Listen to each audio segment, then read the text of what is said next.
This is Brother Peter Diamond, VaticanCatholic.com, and it recently came to our attention that certain anti-Sedevacantists were posing questions for Sedevacantists because they were in somewhat of a frenzy because two of their friends became Sedevacantists recently. And I might spend some time answering some of those questions in detail. We have addressed all of those questions on our website and in the Answers to Objections section and in our book. But I want to pose a few questions for the anti-Sedevacantists, and I'd like them to address a few things which, frankly, they usually ignore. My first question to them is, can a Catholic esteem false religions? And do the Vatican II anti-popes, whom you would call popes, esteem false religions? Okay, can a Catholic do that? And do they do that? Religions which reject Jesus Christ and a host of Catholic dogmas. Religions such as Islam, which the Church has declared, Pope Eugene IV, Pope Calixtus III, declared that Islam is an abomination and diabolical. Can one be a Catholic and esteem religions which the Church has declared to be diabolical and abominable? My next question is, are anti-Catholic Protestants heretics? And this is an important question because I had a debate, and it's quite a revealing debate. We encourage people to listen to it. And in the debate, it was shown that he doesn't even believe that anti-Catholic Protestants are heretics. That's the logical conclusion of his completely false and un-Catholic teaching on when someone becomes a heretic and when someone can be considered a heretic. If you cannot consider someone a heretic unless he's been declared a heretic, as they falsely teach, and this contradicts Pope Leo XIII's Satis Cognitum and a host of other Catholic teachings which were covered in the debate and are covered in our material. But if that's your position, do you agree that anti-Catholic Protestants are not even heretics? People who spend their lives studying Catholic teaching to attack it. For example, James White, is he a heretic? And if he is, by what authority do you say he's a heretic?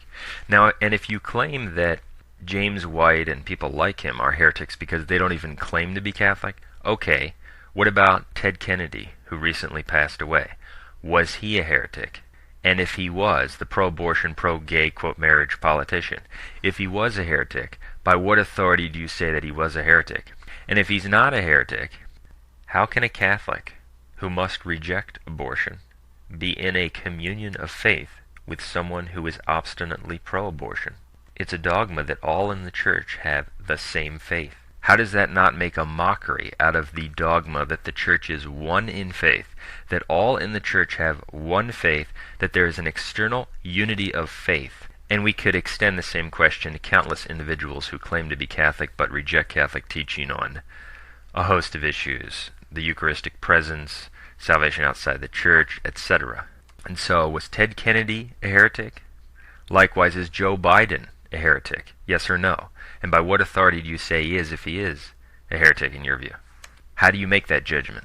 My next question is, can one be a Catholic if one holds that the Eastern so-called Orthodox bishops who reject Vatican I, the papacy and papal infallibility, are in the Church of Christ? Can one be a Catholic if one regards them as in the Church of Christ? If the answer is no, how do you regard Benedict XVI as Catholic? Because he says they're in the Church of Christ over and over again and praises them constantly, almost weekly or bi-weekly. If you say yes, that they are in the Church, and you agree with Anti-Pope Benedict XVI, how then is the papacy a binding article of faith? Because Vatican I said that no one can deviate from this truth, the truth of the papacy defined by Vatican I, and keep his faith and salvation. And it's also a dogma that you must have the faith to be in the Church. So if they're in the Church, then you would have to agree the papacy is not really a binding article of faith. It's not something you have to accept to be in the Church. It's something you can reject, like the Orthodox, and remain in the Church. Explain your views. And don't say that they're partially in the Church, because that means that they're in. And therefore you'd have to say that one can reject the papacy and be in the Church, and therefore the conclusion will be that the papacy is not a binding article of faith to be in the Church, or even as Benedict XVI calls them, pastors in the Church of Christ. The next question is, does the Catholic Church teach that non-Catholics may lawfully receive Holy Communion? Yes or no? If yes, because that's what Vatican II says, that's what the New Catechism says, that's what the New Code of Canon Law says, that's what John Paul II's encyclicals say, then how is that compatible with the previous papal teaching, which declared that this is a mortally sinful notion, because he who eats the lamb outside the house has profaned, as Pius IX says, Pius VIII says, Gregory XVI says, based on Pope Eugene IV at the Council of Florence, who declared that the sacraments do not profit unto salvation those who are outside the body, or who don't have the faith in totality. How can a real pope promulgate something that the Church has condemned authoritatively? My next question is, it's somewhat related to one of the ones I previously mentioned. Does Benedict XVI believe that Protestants and the Eastern Orthodox must accept Vatican I under pain of heresy and schism, and separation from the Church? And the answer is no, but answer that question, and if not, why do you even quote Vatican I? Why do you even try to bind it upon others when you are defending a man who holds that it's not binding? Why do you even quote Matthew 16 and what you think Vatican I says about the perpetuity of the papal office when Benedict XVI doesn't even believe in Matthew 16? That's the whole reason he's not the Pope, or one of the main reasons. He holds that Matthew 16 isn't even binding. My next question is it possible for a true Pope to magisterially teach on a point of faith and by virtue of apostolic authority precisely what a previous true Pope magisterially and by apostolic authority condemned? And I'm referring here to Vatican II's teaching on religious liberty. And my first question is, do you even know what the Catholic Church teaches about religious liberty, or what Vatican II does? Because most of the people who defend the Vatican II Church have no idea what they're talking about on this issue. The idea that religious liberty should be a civil right, in other words, recognized by the laws of states, was solemnly condemned by Pope Pius IX in Quanta Cura. He condemned the idea that, quote, liberty of conscience and worship is each man's personal right, which ought to be legally proclaimed and asserted in every rightly constituted society. And he condemned this, quote, by our apostolic authority, we reprobate, proscribe, and condemn all the singular and evil opinions and doctrines specially mentioned, such as the one I just quoted about religious liberty becoming a civil right, a right legally recognized in laws of states. And he goes on to say, and we will and command that they be thoroughly held by all the sons of the Catholic Church as reprobated, proscribed, and condemned. End quote. This idea, the civil right to religious liberty, was also condemned in the Syllabus of Errors by Pope Pius IX, number 77, the error that it is no longer expedient that the Catholic religion should be the only religion of the state to the exclusion of all other cults whatsoever condemned. Well, Vatican II directly contradicts this. In Dignitatis Humanae number 2, it says, this right of the human person to religious freedom should have such recognition in the regulation of society as to become a civil right. Exactly the opposite of what Pius IX infallibly taught. And his statement was infallible. It was a point of faith. He reprobated, proscribed, and condemned by apostolic authority the notion.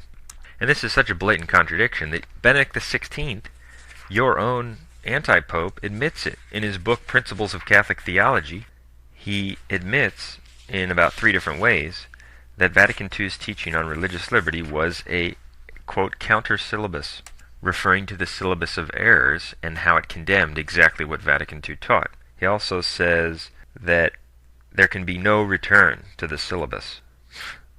And if that weren't enough to prove that the two are blatantly contradictory, the laws in Catholic Spain, for example, were changed after Vatican II. Before Vatican II, the only ceremonies and other open manifestations of religion were Catholic. Those were the only ones that were allowed. But after Vatican II, the state assumed, quote, the protection of religious liberty, and specifically admitted that it was changing its law to adapt its laws to the declaration of Vatican II on religious liberty. So precisely because of Vatican II's teaching on religious liberty, the laws in Catholic Spain on religious liberty were changed to allow the public practice of evil religions. And so how can a true pope authoritatively teach by, quote, apostolic authority at a so-called ecumenical council exactly what a true pope by apostolic authority solemnly condemned and commanded that all the sons of the Catholic Church hold as reprobated and condemned? How is that possible? It's not. Paul VI wasn't a pope. And do not try to respond to this question by bringing up the issue, as others have tried to do, that Pope Leo XIII taught that the unbaptized aren't to be coerced or forced to believe. That is true and completely irrelevant and has nothing to do with what we're talking about. We're talking about the specific issue of the civil right to religious liberty. And so when you answer these questions, specifically on whether one can reject the papacy and be in the church, and therefore whether it's a binding article of faith, who you consider to be heretics, how you consider them heretics, are anti-Catholic Protestants heretics, was Ted Kennedy a heretic, can one be a Catholic and esteem religions which the church teaches are abominable and diabolical?